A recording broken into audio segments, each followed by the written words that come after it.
Hi hello ಎಲ್ಲರಿಗೂ ನಮಸ್ಕಾರ friends. Gilli ನಟ ಅವರು ಡೆವಿಲ್ ಮೂವಿಯಲ್ಲಿ ಒಂದು ಆ್ಯಕ್ಟಿಂಗ್ ಮಾಡಿದ್ದಾರೆ. ಆ ಆ್ಯಕ್ಟಿಂಗ್ ಬಗ್ಗೆ ಅವ್ರು ಮಾಡಿದ ಆ್ಯಕ್ಟಿಂಗ್ ಬಗ್ಗೆ ಅವ್ರ ಮನೆಯವ್ರು ಏನು ಹೇಳಿದಾರೆ ಅಂತ ಇದನ್ನು ನೋಡ್ಕೊಂಬರೋಣ. ಅದಕ್ಕಿಂತ ಮುಂಚೆ ಚೆನ್ನಾಗಿ ಏನೋ ಹೊಸಬರಿಗೆ ನಂದ ಒಂದು ಚಾನಲ್ಗೆ ಸಬ್ಸ್ಕ್ರೈಬ್ ಮಾಡಿ. ನಾನು ಯಾವುದೇ ವಿಡಿಯೋಸ್ ಹಾಕೋದ್ರಿಂದ ಪಟ್ಟಂತ ನೋಡಿಸ್ಕೊಂಬರುತ್ತೆ ಫ್ರೆಂಡ್ಸ್. ಗಿಲ್ಲಿ ನಟ ಅವರು ಡೆವಿಲ್ ಸಿನಿಮಾದಲ್ಲಿ ಒಂದು ಆ್ಯಕ್ಟಿಂಗ್ ಮಾಡಿದ್ದಾರೆ, ಸಖತ್ ಆ್ಯಕ್ಟಿಂಗ್ ಮಾಡಿದ್ದಾರೆ. ಅದು ಪೊಲಿಟಿಷನ್ಗೆ ಹೋಗಿ ಎ.ಸಿ ಆನ್ ಮಾಡುವಷ್ಟು ಅಂತ ಒಂದು ಸೀನ್ ಕೊಟ್ಟಿದ್ದಾರೆ, ಸಖತ್ತಿದೆ. ಅವ್ರನ್ನು ಫ್ಯಾನ್ಸ್ ಸತ್ಯಕ್ಕೆ ತುಂಬ ಇಷ್ಟಪಟ್ಟರು. ಅವ್ರನ್ನು ಆ ಸೀನ್ ಕೊಟ್ಟಿದ್ದಕ್ಕೆ ಅದು ಸಖತ್ತಾಗಿ ಆ್ಯಕ್ಟಿಂಗ್ ಮಾಡಿದ್ದಾರೆ. ಆ ಸೀನ್ನಲ್ಲಿ ಒಂದು ಗಿಲ್ಲಿ ನಟ ಅವರ ಮನೆಯಲ್ಲಿ ಅವ್ರ ತಂದೆ ಮತ್ತು ಅವ್ರ ತಾಯಿ ಏನು ಹೇಳಿದಾರಂತೆ, ಸಣ್ಣ ಪುಟ್ಟ ಯೂಟ್ಯೂಬ್ ಚಾನಲ್ಲು ಮತ್ತು ಡ್ಯಾನ್ಸ್ ಕರ್ನಾಟಕ ಮತ್ತು ಕಾಮಿಡಿ ಕಿಲಾಡಿಗಳು ಚಾನ್ಸ್ ಸಿಕ್ಕಿದ್ದು ಕಾಮಿಡಿ ಕಿಲಾಡಿ ಮಾಡಿದ್ದಾರೆ. ಮತ್ತು ಹಾಗೆ ಆ ಥರದ್ದೆಲ್ಲ ಮಾಡ್ಕೊತು ಈಗ ಹೊಳ್ಳಿ ಸಿನಿಮಾದಲ್ಲಿ ಹೋಗಿದ್ದಾರೆ. ನಮಗೆ ತುಂಬ ಹೆಮ್ಮೆ ಆಗಿತ್ತು, ಯಾಕಂದ್ರೆ ನಮ್ಮ ಮಗ ಇಷ್ಟು ಎತ್ತರ ಮಟ್ಟ ಬೆಳೆದಾರೆ ಅಂಥೇಳಿ. ಅವರು ತಾಯಿಯವರು ತುಂಬ ಖುಷಿ ಪಡ್ತಾರೆ. ಗಿಲ್ಲಿ ನಟ ಅವರು, ನಮ್ಮ ಗಿಲ್ಲಿ ನಟ ಇಷ್ಟೇ ಎತ್ತರ ಬೆಳೆದಿದೆ, ನಮಗೂ ತುಂಬ ಹೆಮ್ಮೆ, ನಮ್ಮ ಮಗ ಬೆಳೆದಾರೆ ಅಂಥೇಳಿ.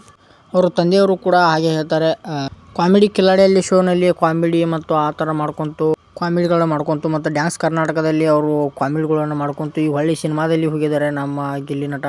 ನಮ್ಮ ಮಗ ಅಂತ ಹೇಳ್ಕೊಳ್ಳೋಕ್ಕೆ ನಮಗೆ ಹೆಮ್ಮೆ ಅನಿಸುತ್ತೆ, ಯಾಕಂದರೆ ಒಂದು ಸಣ್ಣ ಶೋಗಳು ಮಾಡ್ಕೊತ ಈಗ ಸಿನಿಮಾದಲ್ಲಿ ಕೂಡ ಅಷ್ಟು ಮುಂದೆ ಹೋಗಿದ್ದಾರೆ.